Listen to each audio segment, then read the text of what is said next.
Hey, there we go. There you go. All right, we're ready to go here. Let's just do this thing. What's up, everybody? It's Franky Slawson. How you guys doing? It's a Tuesday evening here, about a little like 7:32 p.m. Central Daylight Time here in Minnesota, northern Minnesota.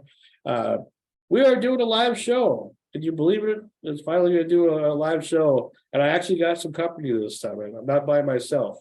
I figure, if I'm going to do this, I need a co-host. I need somebody that can share the type of energy that I have. But see, I've never worked with this guy before, so it'll be interesting to see what type of with me. It'll be interesting to see what type of energy he has, to bring to the table here. But what's going on, Ryan? How you doing? Well, I figure I have to take this gig seriously. This is the inaugural debut show, right? Yeah. Absolutely. Debut as in Canada. Well, debut. So I'll try and be like like Ed McMahon to Johnny Carson, I guess. Here's Frankie. So you'll be like my hey-o guy. No, but even more important is Patreon. Go to Patreon, join and support Frankie as he starts up this weekly show, same time every week. And I'm just here to support you, man. Whatever you need me to do. So we're basically what the whole idea is. We have nothing really like scripted or anything like that. It's just mostly improv. We're not comedians or anything like that. Although we probably try to be in our personal lives or whatever. Think that we're funny and whatever. But it's just like for today's episode, we have a special guest, and this special guest was supposed to originally join me in Macintosh a couple weeks ago for a special live blues interview, kind of like what we're doing right now, but wasn't going to be. It was supposed to be one-on-one, or between the two of us. But she had some issues that were preventing her from being able to come to the United States to perform her show, so we could meet up and everything. But her name is Sunday Wilde. We've had her on the show before. I've interviewed her. I think this might be your third time, maybe chatting with me, as far as the interview goes, or just. I think so. Yeah. If you're paying attention or following along, everybody.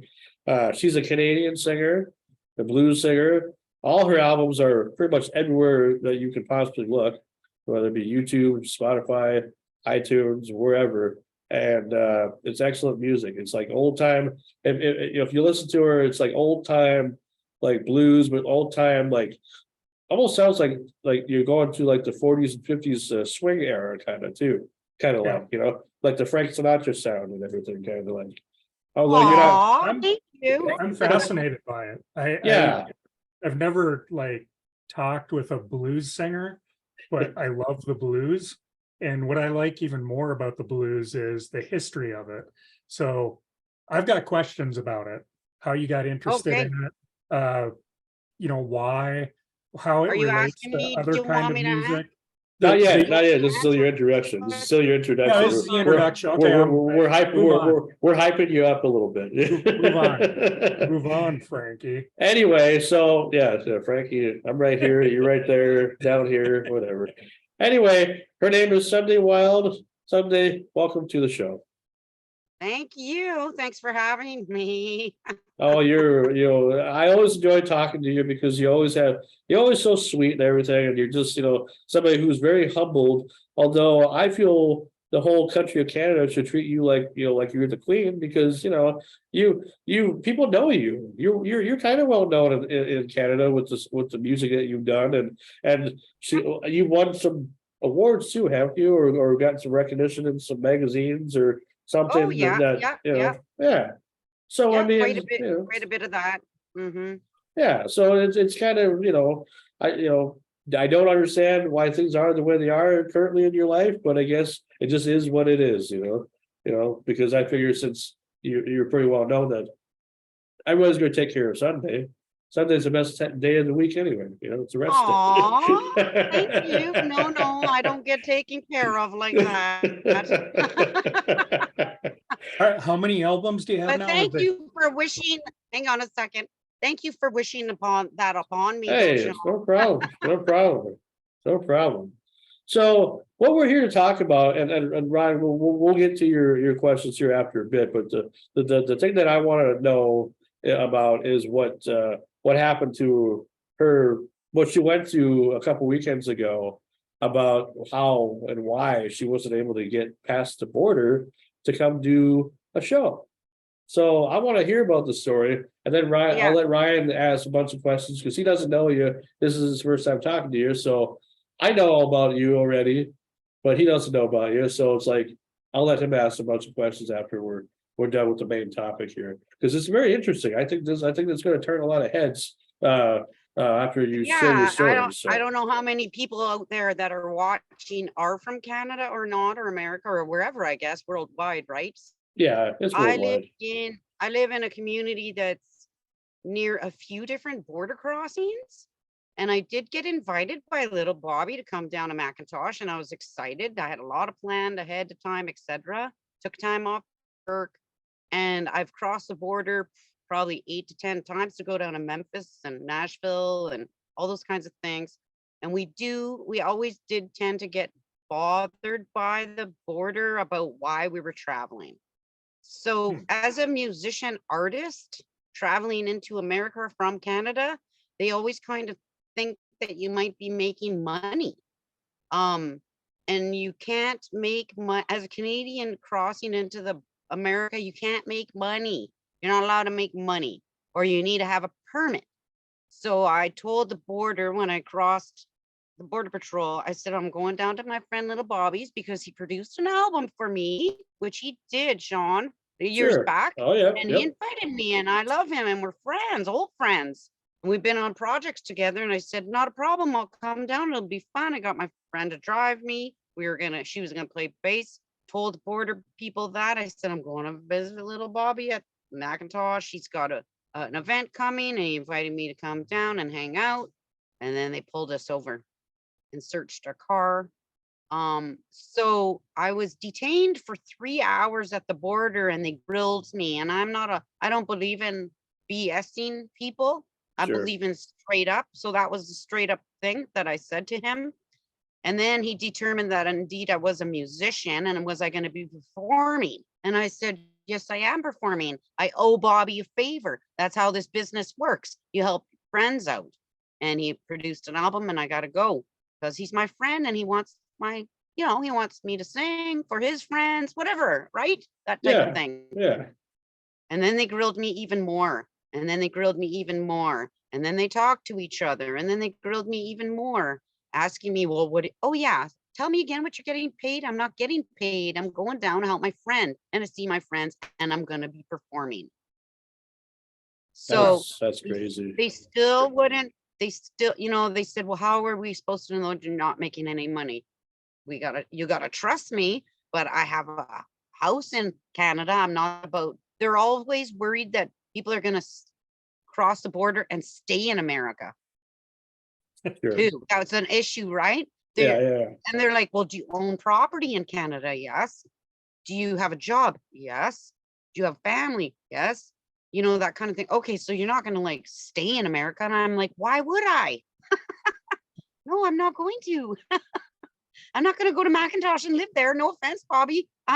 Just for your small town, there's not much to do over there anyway. So well, you know what I mean. I'm trying to convince the border patrol, and then they find some CDs. Okay. Right. Sure. So I wanted to bring some CDs as gifts to give to Tanya and Bobby, because Bobby worked on those albums, and I want it's gifts. If I would have given you one, Sean, hey, here I have one of my CDs. Nobody buys CDs anymore. Yeah. Straight up. And so I said to the border guy, when was the last time you bought a CD? Because he was all worried I was going to make $5 off these CDs. I said, when was the last time you bought CDs? And he couldn't answer that question. And then I had to sit and wait for another 40 minutes while they thought about what to do and blah, blah, blah, blah, blah, blah, blah. And I didn't have a cigarette for 3 hours either. I was like, oh, Lord. Then in the end, they were considering banning me from going to America for 5 years. During But this 3 hours, because during this 3 hours, they're telling you that at the end of holding you up for 3 hours. they said they were considering banning me for 5 years, and because I was professional, honest, and nice, which I am, and clear, and and honest about what was about to happen, because well, that's what they said anyways. And then they turned me around and sent me back home, and I couldn't cross in. Well, Bobby So was saying something about like, yeah, like you were like they were about ready to just make you serve time, like you were gonna serve jail time or something. They said they could have charged me with criminal offense of trying to make money in America. That's And messed I'm up. like, I'm not a so I don't understand why you would be even considering this, but okay, I'll just go back to Canada then.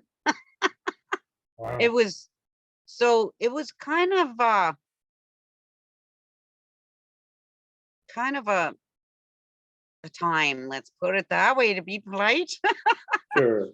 I And guess I guess and I don't on understand why they just didn't believe you. I just said that doesn't make any sense, you know. well, and also, so what has to happen, Sean, is musicians that are traveling into America to play music and perform, they have to have a work permit. And a work permit, and I told the border guy this, I know I have to have a work permit if I'm playing shows and making money, but I'm not making money and I'm not paying for a work permit because it's $1,700.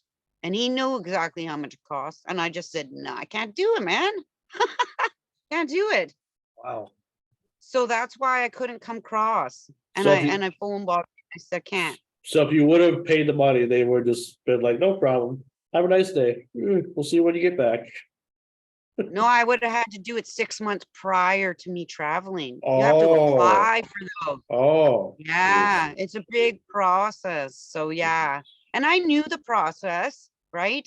And Yeah. it's always a risk when you cross the border that they don't let you in.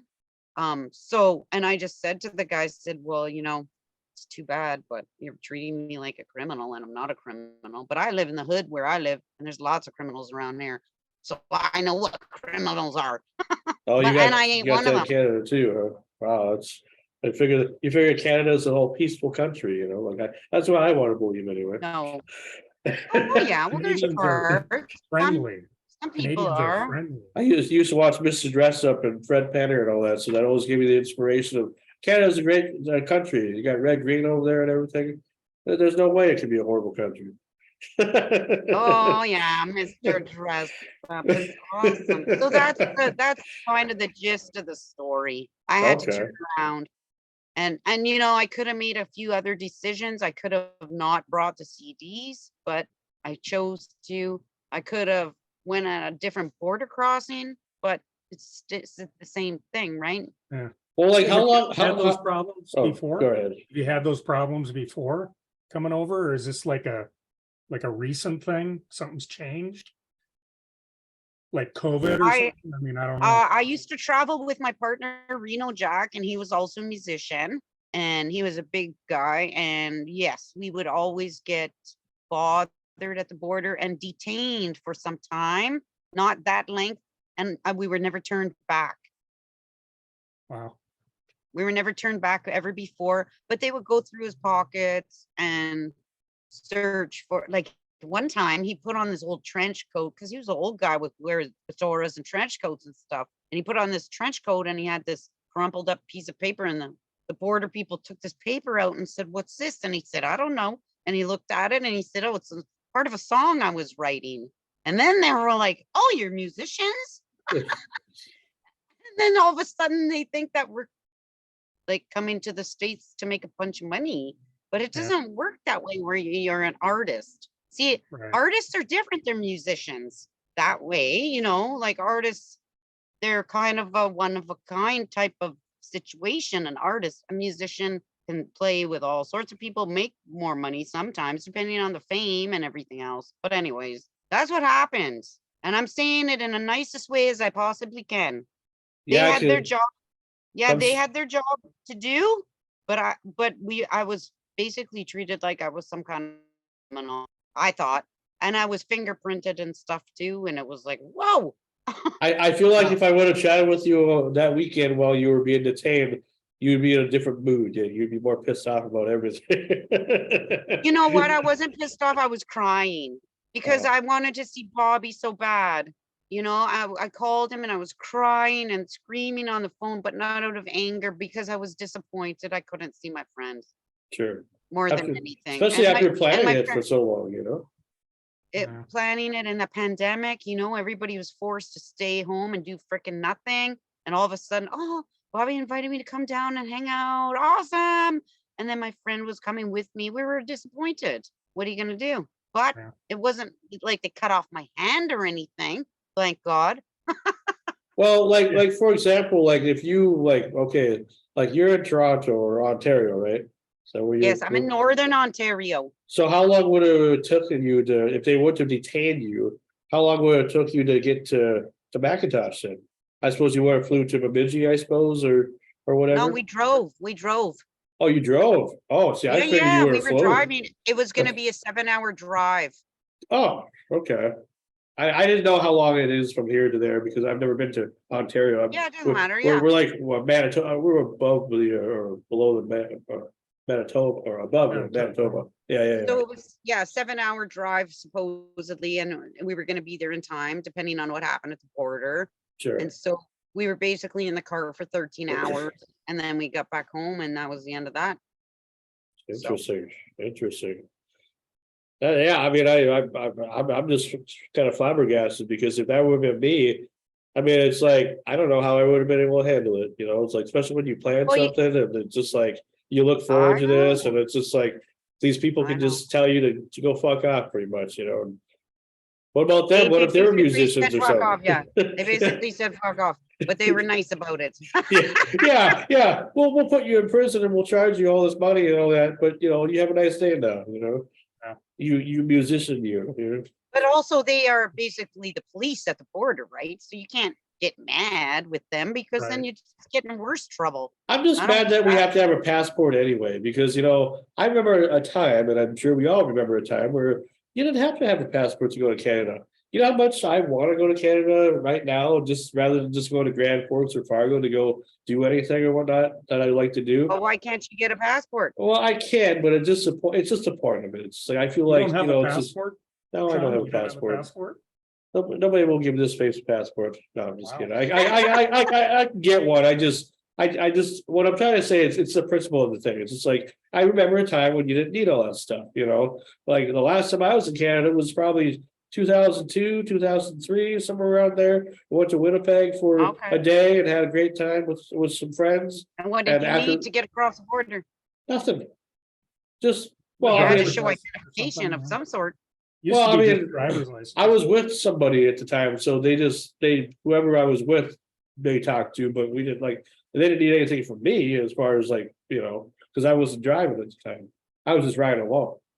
So now they check everything, Sean. They check if you're transporting other people. They don't want children getting cross border when they're not with their people, their family, kidnapping, all sorts of things they got to worry about. Geez.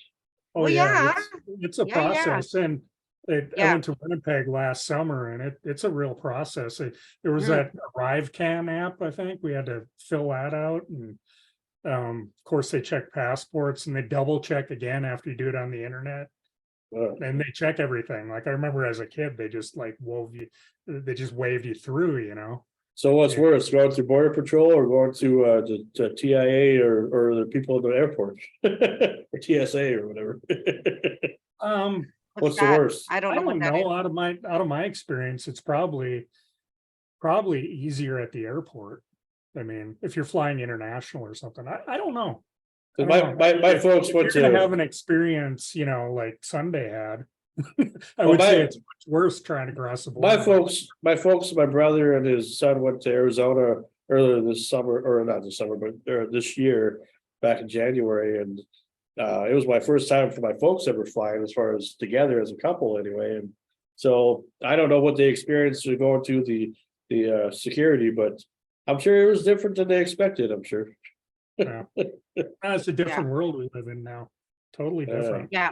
I mean, I just remember the days we could just go right across the border into Canada. We'd get groceries, we'd get gas, go across the border to get gas. We used to go. We used to go we're to only like 10 Steinbach. miles from the border, so Yeah. Used to go to Winnipeg was the Steinbach. biggest city near us, so we just always went up there. Now it's like, you're going into North Korea or something. It's Steinbach used to be a fun place we used to go for field trips when we were kids in school. I don't know if they used to do that in Rosa or whatever, but I know in Greenbush and Middle River, we used to go, like when I was in second grade, we went to Steinbach. a great Chinese restaurant there. Still exists, believe it or not. In Steinbach. Yeah, so Manitoba. where I am, you're talking about Manitoba, and I'm about 9 hours from there. I'm closer to McIntosh. Okay. So Yeah, it's a bit of a ways away. yeah, that's crazy. That is crazy. Oh, do you Tell guys us hear? about the blues, man. Yeah, let's Me, I get my talk seat. about that. I'll give Ryan the hot seat. He can talk to you. What got you into blues? Why blues? Why blues as opposed to what? Well, Being a waitress? Absolutely, no. absolutely. I mean, as in type of music, what attracts you to blues? I actually am not really into that much blues myself. I'm a blues artist though, and I grew up listening to a lot of old style blues, like acoustic blues and Delta blues and stuff like that. And then when I started writing and performing, I started singing like gospel stuff in the bush because it helped me heal from a bunch of bad trauma. And then I started getting into blues because gospel is so much a part of blues kind of in a way. Yeah. And so it was more about healing what I was going through. And then all of a sudden I started singing at funerals and things. And then all of a sudden I saw that people needed music at funerals to help go through those emotions. And then I just started writing and got into blues. Yeah, you've got 5 albums. How many albums? 5? 9. 9. Okay, I saw 5 9. on YouTube Music. I get YouTube Yep. Music as Yep. YouTube Premium and stuff, and yeah, cool. Yep. I like it. You'll definitely have to listen to like her latest album with the late great Harp Dog Brown. I tell you, That's right. that Yeah. was the last interview. The last time I interviewed her about 2 years ago, we were promoting that album, and I surprised her by having Harp Dog come on. Had no idea my that was gonna be the God, last I time we ever talked to him, but because I wanted to do an interview with him later Yes. that year, but I didn't know he was gonna pass away. No, I Had no know. idea. Yeah. So that album I wrote and got recorded in my living room during the pandemic.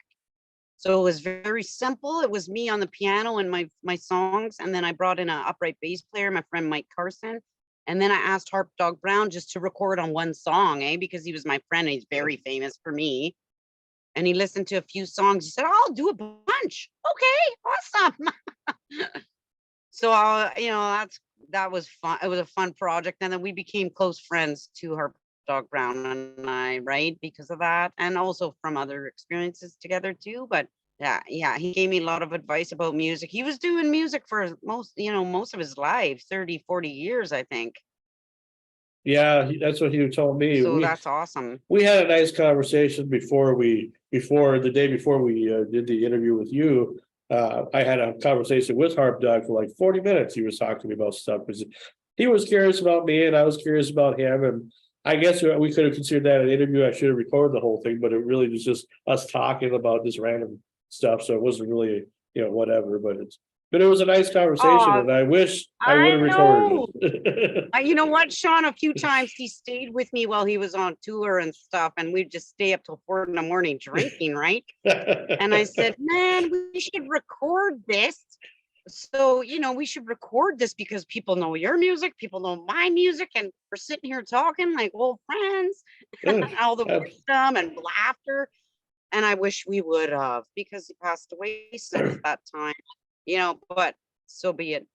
Yeah, I was surprised how popular the guy was because he got to go perform in the States a few times, and And I Yeah. like his style of music too. I mean, you have to look him up there, Ryan, Harp Dog Yeah. Brown. He's a bigger guy, he was lived to be about almost 60 years old. Yep. And his Canadian. music Canadian, well, yeah, Canadian. He's his style is similar to Sundays. That's why they work so well. I mean, it's almost like it was like her well, she had Reno, but then Harp Dog shows up, and then it's like, like her long lost husband, the music husband, but finally found each other, Just friends. I know, but just Yeah, we were just friends. Yeah. it's like a strange connection that just worked. It just works. Strange connection that it just worked because we were a blues family, me and him, right? We're a blues family. So that's the other Ryan. That's the other thing that happens with blues is compared to the other genres, it's kind of a smaller scene in Canada and America too, the blues scene. So the times that I went to Memphis and traveled, we're hanging out with our friends and having fun together and stuff like that too. So, and supporting each other lots. And I don't know if it's like that in the other genres. Other genres are bigger too, right? I think it just depends. I think it just depends on what who you know, where you are, who you know, and if they're fans of you. Because I think like going back to like the days of like when Nickelback was really like big. Okay, a lot of people like to give Nickelback a lot of shit, but I love Nickelback, and I can't wait I hope to see them when they come to Fargo here in October after it'll be around my 40th birthday that time. So anyway, there was a band, there was a Nickelback, and then there was a band called Saliva. Remember Saliva? Oh my Hello? God. I remember. Yeah. Okay, they were perfect for each other because Chad Kroeger and Josie Scott were both the lead singers of their bands. They did that song Hero off the original Spider-Man soundtrack. And that was just like complete magic. And I think they were like good friends throughout their careers up until Josie decided to go elsewhere or whatever, because he's not the lead singer of Saliva anymore. But I don't know. Just an example. I was thought that's also kind of a strange connection because their styles are different too, but they're almost similar in a way. So that's why it worked. Yeah. They But balanced each other out. yeah. But Balanced each other out. like I know what you're talking about as far as like you try to start a friendship with somebody, as far as like who like somebody like you probably wouldn't figure you'd be friends with, but then all of a sudden you start doing things together and start either touring together or just showing showing love for what they do, and they show the same love for what you do. I have that connection, and I still think to this day, I think with Bob, I think I still have that connection with him, because every time even though we don't see each other as much as we used to, because I used to see him all the time. I used to help him promote, posters and stuff throughout the area when he was doing shows, and he'd give me a few bucks here and there, but it was fun. It was when I met him in college 20 years ago in January of 2003, when we were both going to school for radio broadcasting at Northland.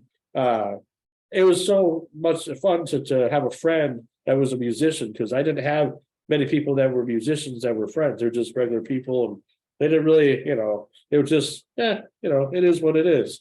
But being somebody who's a musician, it kind of changed my life a little bit, because I had a very much interest in what his life was all about, and how he became a musician and everything. And he ain't just a musician either, right? He's a character and he's a character and a half, and an artist and a songwriter. Yeah.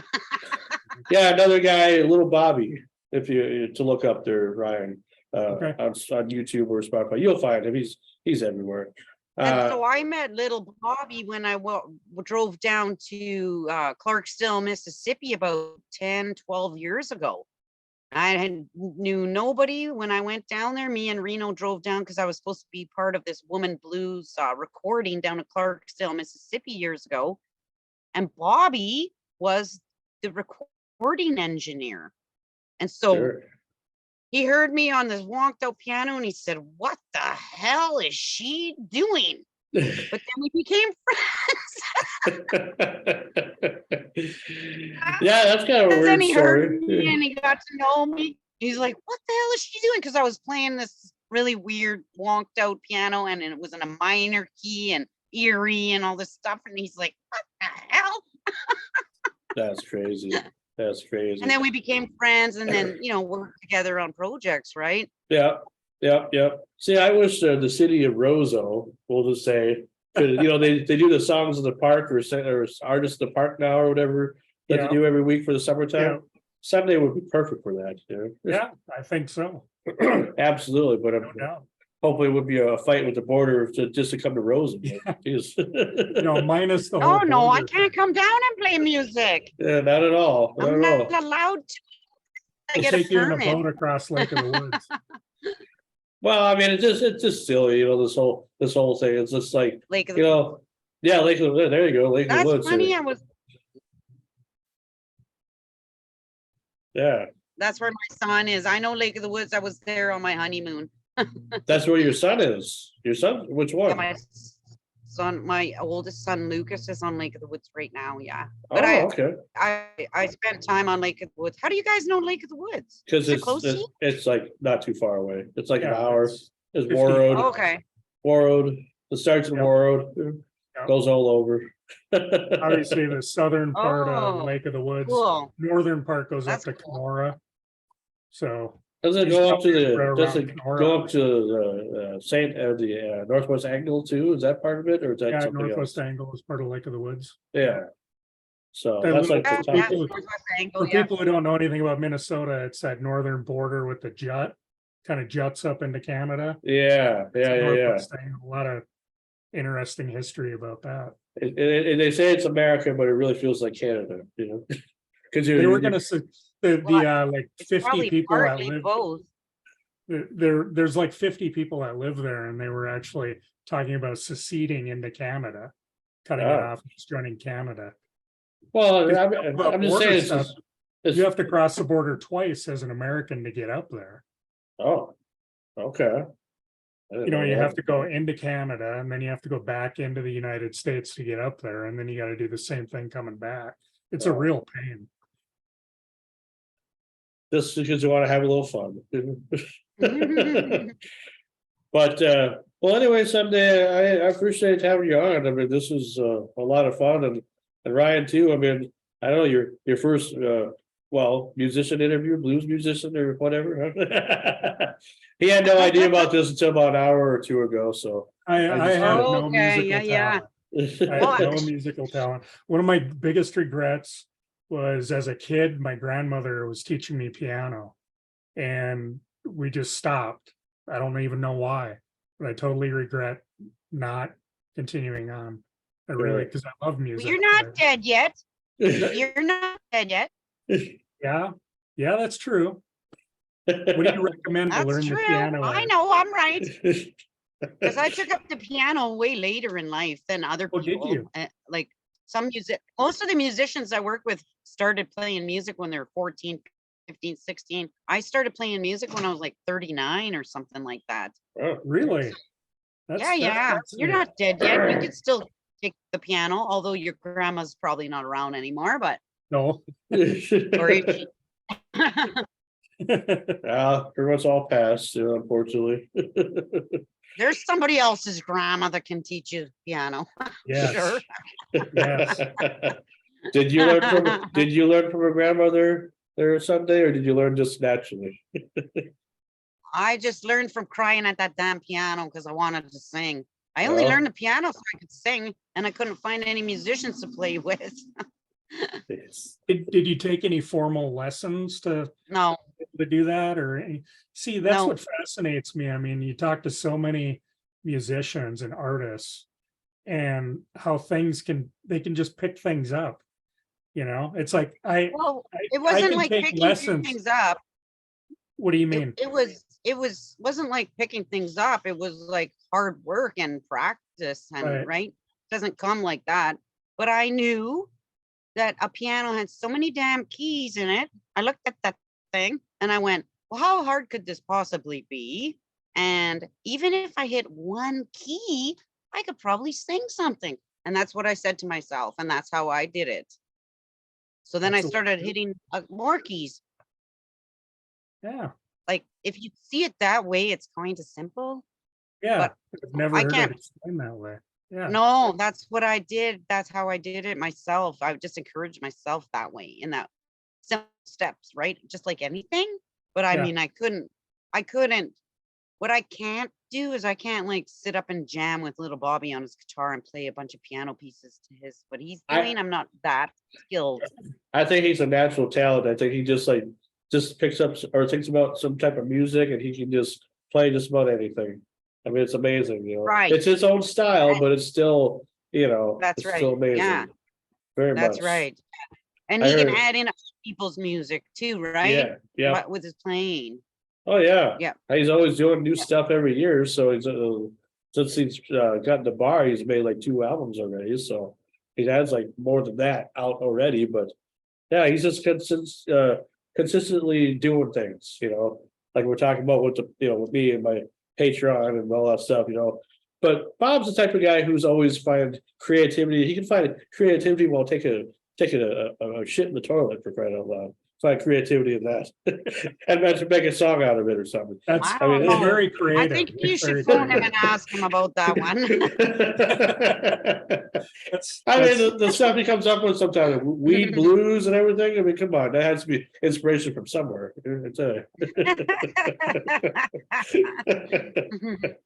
I'm not trying to say that that's sort of, you know, that's like his level of where he's at right now. I'm just saying that's the inspiration because I Oh, hung not out with the even guy close. Yeah, many times, and we've done some crazy things together and stuff I will never say on camera here. So, you know.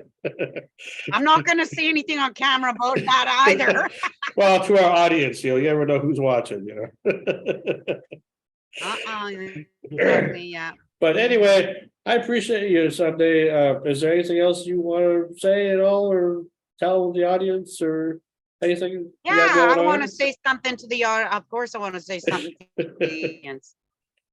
Musicians and artists are the one type of groups of people that need support. The pandemic and even before the pandemic, people do not go to live shows. They only pay hundreds and hundreds of dollars to go see famous people. But live music brings communities together. It just kind of like the old school church. Please go to see live music. You may like them, you may not like them. It's still important to meet your neighbors and your friends. And if you're alone, go see live music. You'll meet some people. And that's a Well building said. community, and music is for that. Yeah, Even well and said. as a musician, as an artist and a songwriter, pay attention to the messages that those songwriters are trying to get through to you. Because that's how I see my music. It's a message to other people, right? It's a message to other people to inspire them this way or that way, or help them go through something sometimes if they can't actually verbalize it. That's how I see what I do with my songs. Is some people can't verbalize what they're going through emotionally, and a song will help them with that. So guess what? Songwriters and performers are important in our society, and they're not taken care of. Sean, you said that at the beginning of our conversation, that you thought I would be taken care of up here. It doesn't work that way. And I encourage people to go and take care of artists and musicians. I really do, because they put out a lot and they give out of their own resources. They pay a lot to go do their thing. They work hard, not all of them, of course, but I'm just saying it's important to support them in all the ways that you can. That's what I Well want to said. say. Well, that's Well very said. well said. Very well said.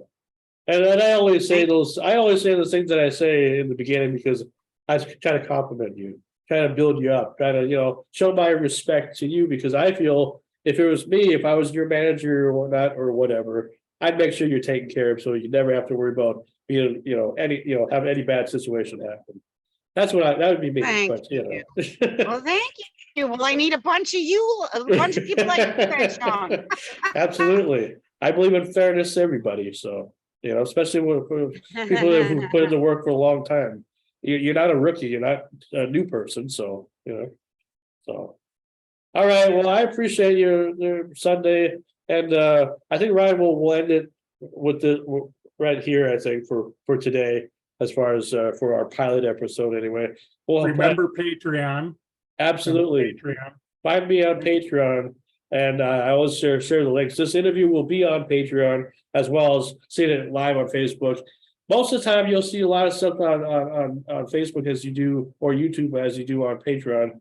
But eventually, there'll be something I'll put on Patreon that I will not just share for free anywhere else. So you never know what that will be. I don't know what that'll be yet. It hasn't happened yet. But find me on Patreon. I got some stuff up. I even have an interview with Tom Cotter, comedian from the America's Got Talent. He was the first comedian to be a runner-up or a finalist in the original show. He lost to a dog act. That's cool. But you'll learn more about that in the interview. He doesn't do a whole lot. Like, I've looked on YouTube to see if he's done a lot of interviews, and most of the people that most of the time, I've just found just clips of his comedy. I haven't seen any interviews. So you might, when I do put it up on YouTube eventually, you will, that'll probably be a rare interview that you will see. But for right now, it's on Patreon and it's live on Facebook too. But like I said, support the people that need the support. We're not asking too much. I think what I put out as a tier for $10 or maybe $30. $30 might be asking a lot per person, but $10 is a good way to be an introductory, just to see, if you like what you see. So, and there's no commitment. You can change it any month. You don't have to be, if you don't like it, you can just say goodbye and take your membership off, for a month or however long you want. But Sean is committed to doing it every week. Oh, absolutely. Every week. It's gonna be fun. And we'll be joined with Ryan here. We'll get a good relationship going between the two of us, I think. And we'll come up with some good stuff, because summertime, we picked a good time to start doing this. So anyway, I'm Franky Slawson, and along with Ryan, how do you say your last name? Okay. Okay, I want to make sure I had that right. And then Sunday, thank you for being a part of the show. Thank you, guys. Nice to meet you, Have Sunday. a fun summer too, eh? Have a fun summer. Oh, absolutely. you too. We definitely You too. will. And that's our show, and we'll see you next time. We'll see you next week. And it'll be at 7:00 this time. Thank you. Bye-bye. Bye.